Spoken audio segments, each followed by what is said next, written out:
So now that we've had a look at the concept of equilibrium for Keynes and had an understanding of the process by which we reach equilibrium, let's take a look now at calculating the equilibrium. So the equilibrium is going to take place where output is equal to aggregate expenditure, right? And that means that it's going to take place where output is equal to C plus planned investment. This is, again, remember, not the same thing as the actual investment that you end up with in the RGDP calculations. This is the investment planning. Y equal to C plus IP. We already know that C is, in this case, a function of Y, and we know what IP is. So let's just plug that in.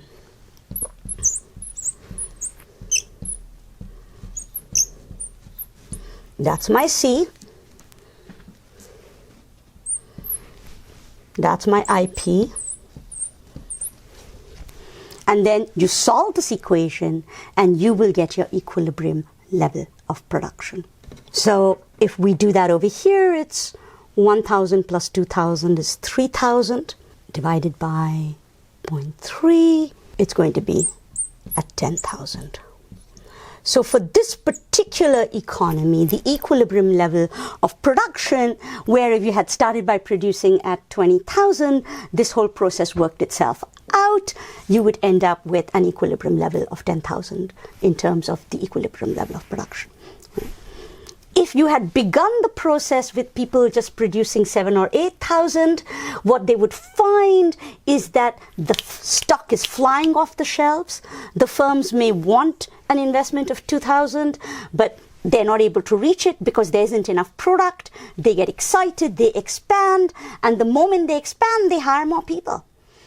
And so the pizza delivery guy says, I can give you more hours, I can hire more of you, right? Your income goes up, you decide to buy more ice cream, the ice cream maker hires more people, their income goes up, they decide to buy more clothes, and so on. So you can set off a virtuous spending circle which will end up having an expansion of output if you underproduce, and that would be the way you would come out of the recession. All right? So this is essentially that description with an equilibrium level of 10,000. So just to recap what we have here, consumption is equal to A, which is the amount you will consume regardless of whether or not you have an income, plus the marginal propensity to consume times Y. Planned investment is just a constant for a particular interest rate, and interest rates are not changing, so that's what I have. Equilibrium is defined by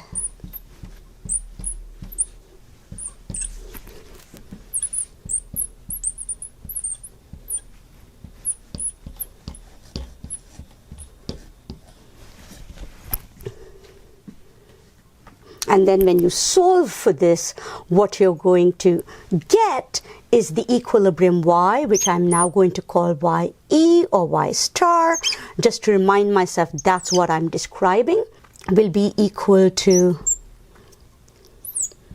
A plus IP plus MPC Y.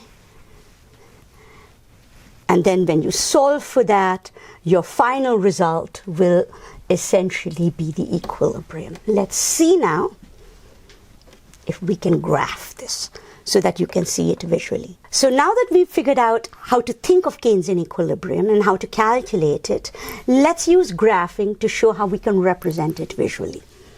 So we're going to go back to that graph we used to develop the consumption function. A reminder about a few elements over here. On the y-axis, we are going to measure consumption, we're going to measure planned investment, and we're going to measure aggregate expenditures. On the x-axis, we are going to put down income. We are back to the world where y is the independent variable, income y, which is on the x-axis, and the dependent variable is on this axis, what you usually call the y-axis, the vertical axis, and the dependent variable is consumption, planned investment, aggregate expenditures. This graph has a particular property which, because the units that I'm using on both axes are exactly the same, this means that I can use the 45-degree line in order for me to be able to read a whole bunch of things, including, as we're going to see, savings, investment, all of that on the same graph. Right? We're going to start with consumption, which is where we were earlier. The consumption function starts here because there is some consumption that takes place even when income is 0. And then it has an upward slope. It's positively sloped because when income goes up, consumption goes up. And it's going to have a slope that's flatter than the 45-degree line because the marginal propensity to consume is essentially the fraction of your income, extra income that gets consumed, and it's a number between 0 and 1. So this is my consumption function.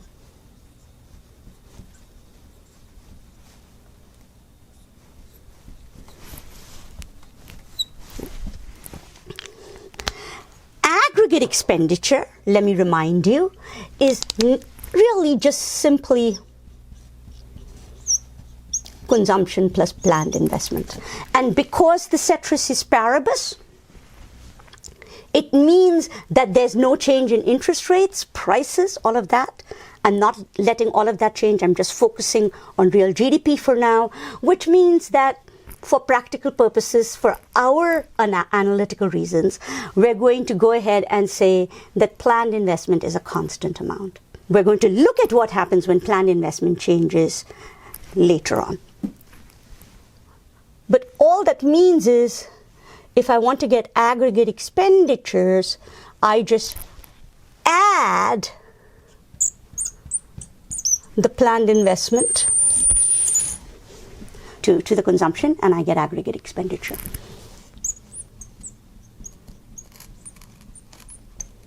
And that's it. Consumption function, to which I add on my planned investment, aggregate expenditure. With me so far? Now, let's use this graph to figure out equilibrium. So, equilibrium happens when income equals expenditures, right? Use our 45-degree line over here. That's my 45-degree line. And take a look at what's going on. Let's say that I'm up here at an income level up here.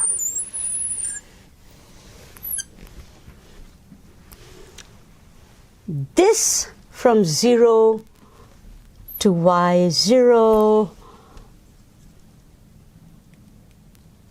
up here to this point that I'm going to call L, y0L, that's my income. This here is my consumption, C0, y0, C0, which means that my savings is C0L.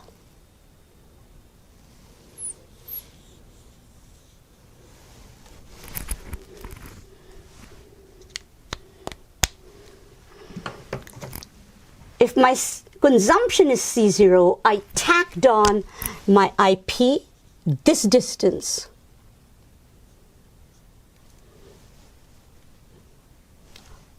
C0 to M, this is your IP. Can you see your savings exceeds your planned investment? This distance from Y0 up here on the aggregate expenditure line is my total aggregate expenditure. Can you see my income exceeds my expenditure? production exceeds expenditure. Next cycle, I will produce less. Production will decline, and this process will continue until I reach this place where the 45-degree line crosses the expenditure line. This is sometimes therefore called, the image is sometimes called the Keynesian cross, where the 45-degree line crosses the expenditure line. So the Keynesian cross diagram says that equilibrium takes place where the 45-degree line crosses the expenditure line, because that, which I'm going to call YE or Y star, just to mark that that's the equilibrium, that is where the amount I produce up to the 45-degree line exactly equals the expenditures on production, which is up to the AE line. If I produce less than the equilibrium level of output, it would mean that my expenditures exceeded the production, and I would see an expansion. If I was in a situation over here where my production or income exceeded my expenditures, I would find that I'm not able to sell all the stuff, production would decline, I would enter a recession. So the basic Keynesian theory is that the level of production at equilibrium takes place where aggregate expenditures exactly equals aggregate income. What this means is if I can figure out how to change my expenditures, influence consumption behavior, or stimulate additional investment planning, I might have the capacity to change aggregate expenditures, planned expenditures, in such a way as to influence the outcome of the economy. That is going to be crucial for understanding government policy in a Keynesian world. Right? So, but this is where we are. The Keynesian cross shows us equilibrium. In our simple economy, just households and firms, C plus IP or planned investment gives me aggregate expenditure. Household behavior basically depends on the MPC. Firm behavior based on planned investment, and we are going to take a look at what happens when firms change investment plans, and we're going to find that firms' changes in investment plans can have substantial impact on the level of production in the economy, because planned investment is actually a component of aggregate expenditures. So this is a different mechanism to think about the role of firms and firm behavior in terms of investment planning than what you learned in micro when you focused on long-term growth. There you were thinking of investment mainly in terms of impact on future production. Here, we are paying attention to investment as itself a category of expenditure, where it becomes possible to stimulate production. So, just to give you an example, there is, of course, long-term impact, for example, of things like what if we build a new train line in terms of improved infrastructure for the region, right? But there's also just the short-term impact, which is that you're hiring people, you're creating a construction boom, people come in to stay here, that stimulates local industries, you end up having more shops and so on, right? So there's that element as well that Keynes wants to focus on. So let's pause, let's stop here, and next class we're going to take a look at how equilibrium changes and come to understand the Keynesian multiplier process. Thank you.